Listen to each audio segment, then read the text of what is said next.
A very warm good evening, ladies and gentlemen. Good evening to our esteemed viewers. I'm Matthias Aufiku, news editor of the Namibian Sun newspaper. Welcome to another exciting edition of the Evening Review Show. Well, today, another exciting discussion awaits us, but before that, let's have a look at tomorrow's headlines.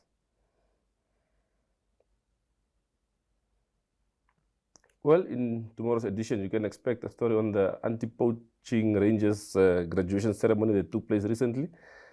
Government and stakeholders alike have invested heavily to ensure that our wildlife is safe. There's been a spate of poaching incidences occurring, be it at private farms and also within the national parks. So we are hopeful that these new graduates will help to curb the surge of poaching in the country. Well, you can also expect another story on the budget debates going on currently in the National Assembly. Of course, the 70 billion budget was tabled recently by the Finance Minister. Well, former Cabinet Minister, Honorable Reeearch Kanjo, feels the allocation made to the Justice Ministry is not sufficient. They received about 449 million for the current financial year. He feels it should be more, at least perhaps 10% of the gross annual budget. So we'll see how that plays out. Also, wildlife attacks. There's been the human-wildlife conflict pandemic continues, of course, as human beings and animals fight for land space. During 2021, 10 lives were lost due to human-wildlife conflict incidents. We know the Environment Ministry is hard at work to ensure that that is also brought under control. Well, that's what you can expect in tomorrow's edition of the Namibian Sun newspaper.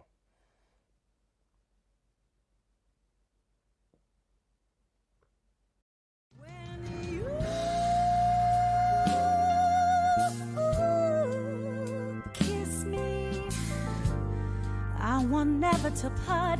Can I give you my unconditionally?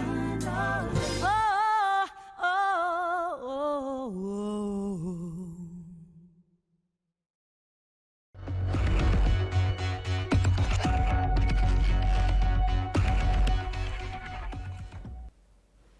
Well, I promised you an exciting edition earlier on. Let's get into the business of the night. We're joined in studio by Dr.Michael Akuupa from the Labor Resource and Research Institute. Doctor, welcome.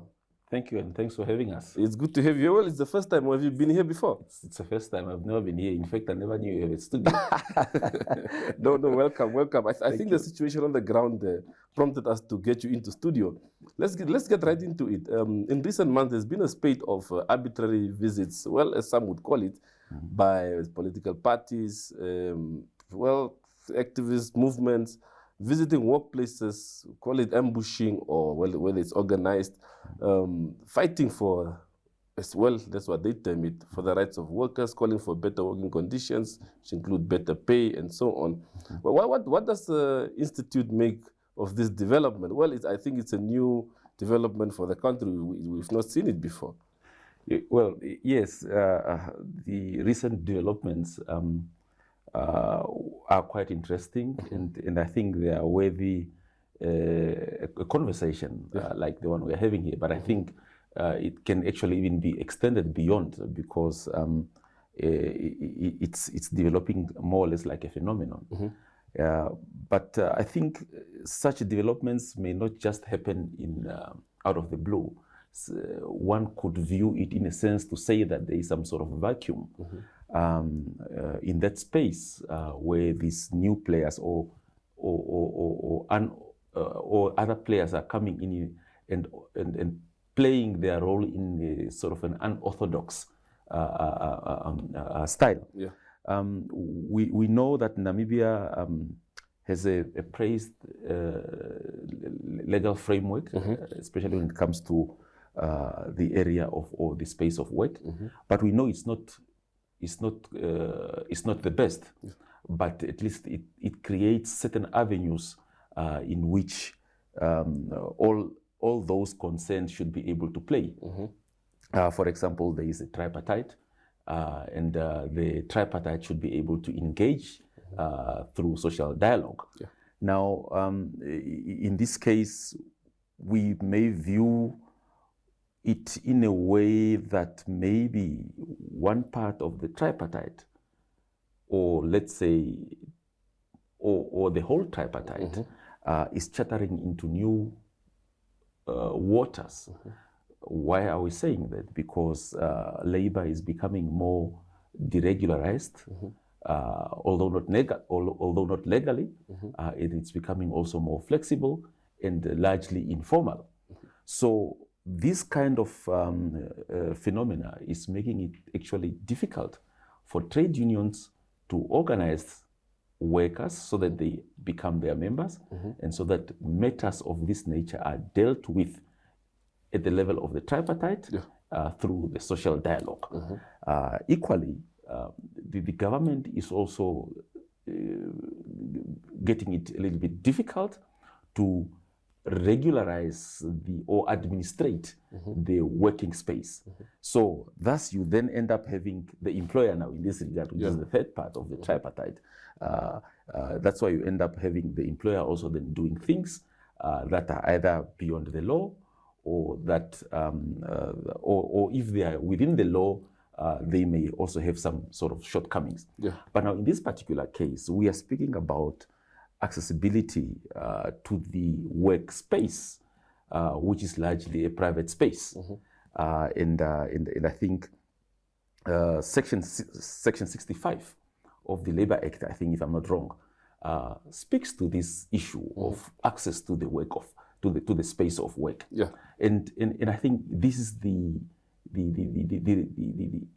section that should regulate whoever it is that may deem it necessary to enter a workspace, that they are guided by that.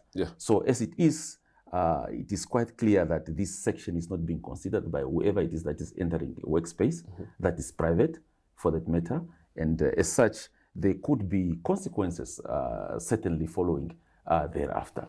Yes. Well, labor experts we've spoken to in the past few weeks have alluded to say that it seems the labor ministry, and particularly the labor inspectors, are not doing their work. That's why there's this phenomena taking place. Well, what is your stance towards such allegations? Our observation would be that certainly the division of the inspectorate is not sufficiently resourced as it is supposed to be. And by resourcing, we are not just saying that you have foot soldiers, but this must be foot soldiers who know what they are doing, who know what is expected of them, and who should know also how to apply the Labour Act accompanied by its regulations. So in absence of that, you will have some employers certainly really do as they please, because there is no monitoring. But if events of the past weeks are to go by, we are in the know, for example, that one entity, for example, has been inspected already by the Labour Inspectorate, and I think maybe it's for the ministry now to be able to tell us what it is that they have found there.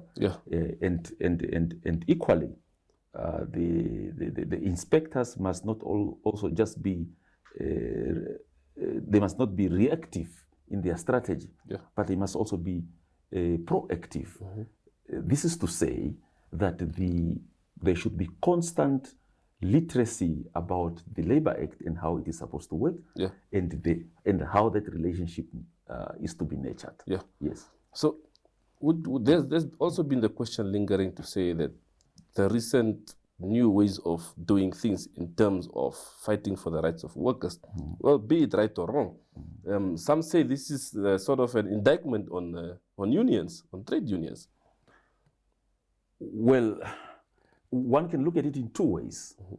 First, to say that it could be an indictment because there is a perceived vacuum in that regard, because it is to say in those spaces where this is happening, it is possible that these workers are not unionized.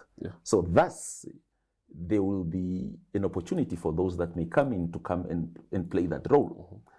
But on the other way is to say that some people may also just at will go to spaces of work, for example, where where there is organized labor also, and go and either picket or do whatever it is that they deem right. Yeah. Yes.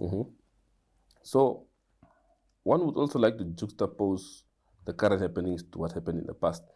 Of course, we know the unemployment levels are at levels we've never seen before, compared to in the past where there were tentatively more jobs on the market. So how is it that we've not seen this in the past years, but only now that there are sort of limited jobs? What drives that contrast? Actually, these unemployment levels, we have seen them before, because there was a time Namibia unemployment level was at 50%, although it was contested. Yeah.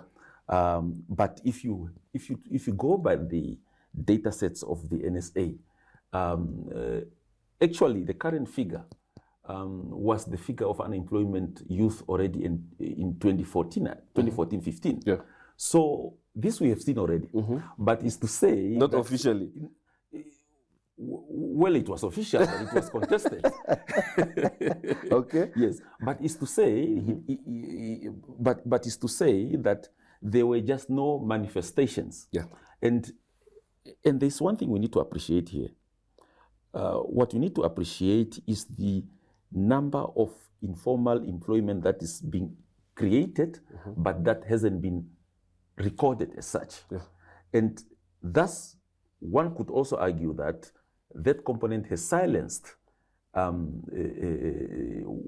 what is manifesting currently at a time. But also to say that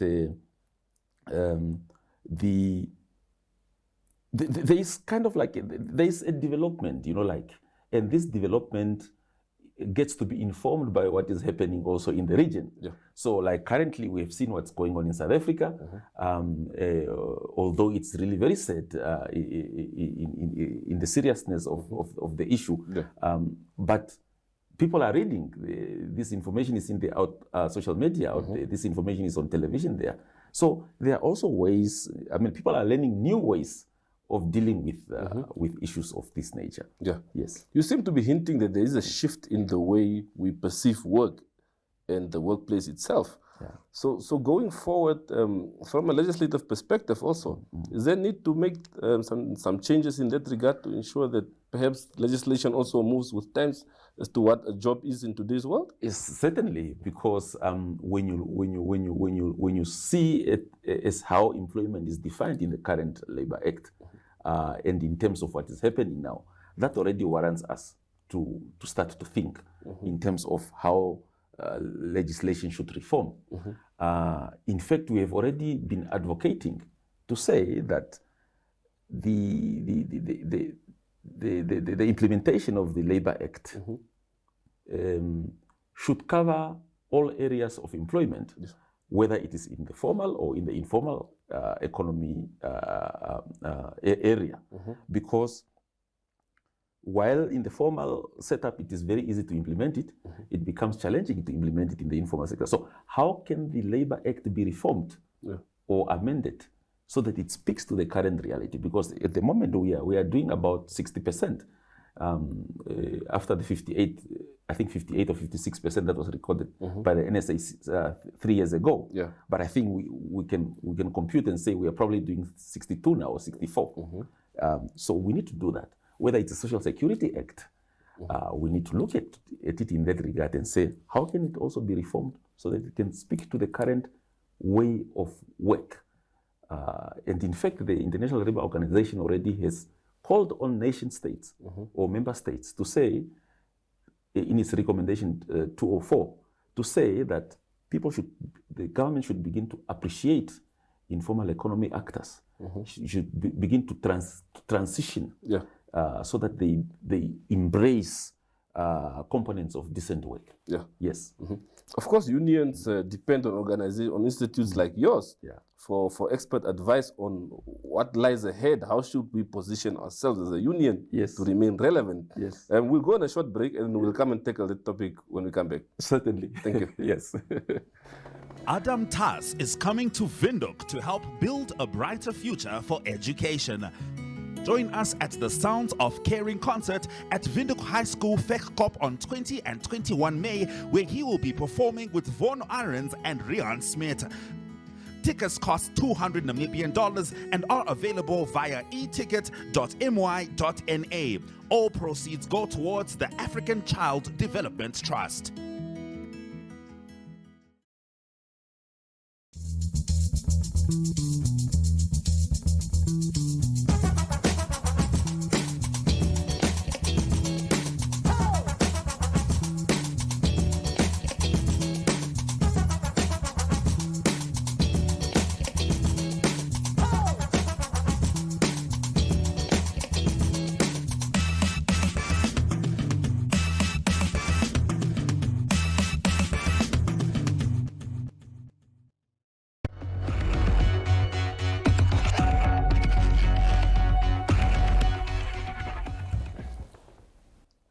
Well, let me welcome the viewers back from that short break.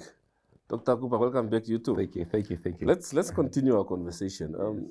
Before I go to the topic which I briefly introduced before into a break, you were quoted last week in the Namibian Sun saying that, of course, referring to this arbitrary visit, saying that confrontational attitudes will not be the solutions to the problems facing workers. Yeah. Can you just delve into that just a bit deeper? Okay, all right. No, thanks. You see, our input in that regard was really just informed by what the social dialogue emphasizes in order to lead to decent work. Yeah. So it is to say that we need to understand that we are moving into a different type of world where it is not like in 1980 or in 1986 where confrontational demands by work happened and in many cases leading to strikes that were not protected and actually in the end results, whether that would be read as sacrifice or misery is another thing. So we are saying that whoever it is that deems so necessary to represent a worker, they must be able to do it in terms of what is considered in the social dialogue, because that is what the International Labour Organization says we should embrace as member states. So any other player needs to abide or adhere to this calling. And the instrument then in that regard is a social dialogue. Because if you are confrontational and you come in my space of employment, where I'm an employer, I can so choose not to talk to you if you are coming in with a particular attitude. So that is why our conversation, our relationship should be guided by this dialogue. And this social dialogue can also have a plus in terms of saying that not only those that are in the tripartite can be entertained in this dialogue. So even those that are not in the tripartite, but they are having similar interests or similar problems or similar challenges in this regard, can also be entertained in that. So that is why, for example, you see governments emphasizing on tripartism, because that is the only way where you can create that space. And let us agree and disagree in that platform. But you being attitudinal in a way to say you come and do this in my space, which may disadvantage me in one way or the other, will also just aggravate the situation, leading to another party not to also just come to the table. So what we are saying is that what is important? What is important is for people to sit and talk, and to seek for the solution. And there should be room for them to agree and disagree. Yes. So, but what if they then tell you that, but Mr. Akuupa, we've been diplomatic for years, it's not been working. We want to do things differently now. You've seen at Cheetah Cement what happened. Where it was later found that some workers were not well documented in terms of work permits. What if they now say that maybe we should do things differently and this is the right way? You see, that is that's why we are saying that now. I don't know, I have not seen information thereafter to say as to what really happened, But if there were workers that were found without working documents or proper documents, certainly the necessary authorities were to come into place here, and we should have had the report of what had transpired. I think the last I read was both or each taking each other to the police station. Yeah. So I'm not privy to what happened thereafter. But what you're saying is that as an international labor standard, what we are requested to do as member states is to follow the social dialogue. Yeah. Because it is believed that it is through social dialogue where professionalism will suffice, and where also agreements with clear minds can be concluded. So whether you come and shout or whether you come and fight, you'll just end up creating another situation on top of what already exists. Yes. So it is not what we are saying, but this is what the ILO says, and this is what the ILO advises its member states. Yeah. So we may not speak beyond this scope, which is an international standard. Yeah. We may only speak within this scope. Yeah. Of course, countries are unique and circumstances also are unique, but the question we need to ask is, does it yield the required fruits thereafter? Yes. Okay. Another factor I'd like to look at is probably the issue of protecting employers. Yes. As an employer, what protective mechanisms are there apart from me calling the police when, say, a group of people comes to my workplace? Because as much as you hear the mantra of a free market system, well, you can do any type of business you want and so on. Does this also apply to when it comes to workers perhaps unhappy when it comes to salaries and so on? Can the employer as well just say, well, it's a free market system, if you're not happy with what I'm offering you, there's the door? In our system is capitalist. So ideally, that would be the situation. But now that is why the authorities, even the Ministry of Labor, if you read the Ministry of Labor's press statement yesterday, what is implying is to say that let us consider dialogue. You know, because if you don't want, just pick and go. That's it. I'll hire someone else. Well, I'll give you if there's a minimum wage, I'll give you that minimum wage. I'll just meet that. And if you're not happy with that, but you need to understand that a minimum wage should be considered as a level of entry, of which it should grow as you also grow in this company. But what we are saying is this: when there is a dispute, when there is a demand of some sort, it should be dealt with in a way that will yield results. If you become confrontational and this is a private entity, by virtue of the economy that we operate in, this person can do whatever they like. And that's why we're saying that now when you do that, you end up having companies doing really, letting people off left, right, and center. Thus, the dialogue is very important. When you engage in dialogue, it doesn't mean that you are a coward. You see, you are just seeking for an alternative in a different way. That is not confrontational. Okay. So that is how we should view it, and also to say that when the employer is protected. The Labor Act protects the employer. The Labor Act protects the worker. So that's why, and the government is supposed to play this role, because that's why even now when the ministry is renamed, you get a sense that it's supposed to harmonize the relationships in the environment of work. So all these entities are protected by this law. And besides that, there is also the Employment Services Board, an act which also protects everybody that is involved in the space of work. The question we need to ask ourselves here is to say, when do one approach who at what time and where? And expect what? So that is why, for example, we'll say that the inspectorate, if there is a problem, the inspectorate should be proactive to be able to monitor the environment of work and to say they must have the expertise to either be able to refer these cases or these problems to the level of the Office of the Labour Commissioner for Conciliation or Arbitration, and finally even for prosecution. Now we have also heard what the minister's report to Parliament in terms of the stats of what has been done. Now one would ideally say that the 4,000 odd cases that were reported dealt with by the inspectorate and what has been resolved. One would say they have done a good job. But what we are saying is that the nature of work is changing. So should the inspectorate also change or adapt to these new ways of work?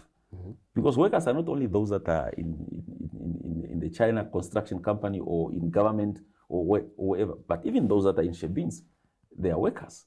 Even those that are doing domestic work, they are workers. So all these components need to be taken care of in that law, and the inspectorate should be able to cater its services to all those. Because certainly we know that many cases goes unreported. And certainly we know that there are those that are also complaining that they are reporting cases, but nothing is being done to them. And that's why we're saying that there needs to be some sort of capacity. And this capacity needs to be done in terms of the needs assessment. I mean, regular needs assessment of the ministry, you know, and this should be informed by how the nature of work is also evolving. Yes. Okay. So going forward, especially in the realm of unions, what is Larry's role to help them also understand the needs of the future in terms of what work is and what work entails? And not just to wait for complaints from the shop stewards and organize a demonstration, because we all know that desks are becoming empty. People work from home. A job is a new thing now. So how do you help them to ready for the future? Certainly, that's a very, very good question. Larry is created by workers. I think that should be the starting point. And it's created as a research and policy advocacy vehicle. It has since also developed into providing worker education, whether it is in terms of short courses or whether it is in terms of long courses that are actually even accredited by the National Qualifications Authority. But what we are saying is this: our work, although the institution is created by one federation long ago, some 23 years or so ago, it caters for all federations in the country. And it has even offered its services as far as with government. In this particular case, the Ministry of Labour, the Ministry of Trade. So workers are informed through our research output, which is informed by the needs, because we have an annual needs program, and our work is supported by the International Labour Organization.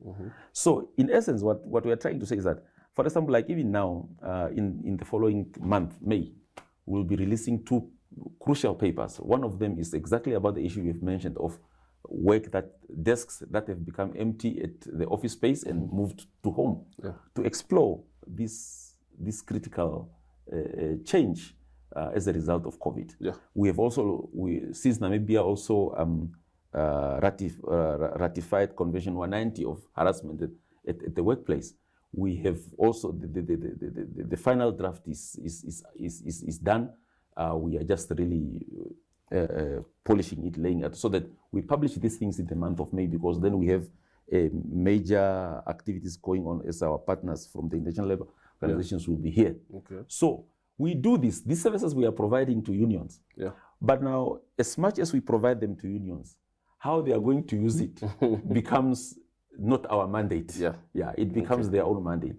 So I think our role is also just limited in terms of what our mandate is and how the constituency takes it further. Yes. Dr. Akuupa, thank you very much for your insight today. We really appreciate it. Thank you very much, and thanks for having us. Have a pleasant evening further on. Thank you. Well, to our viewers, that's it for tonight. Catch tomorrow evening's edition, another exciting one lined up again tomorrow, and have a pleasant evening.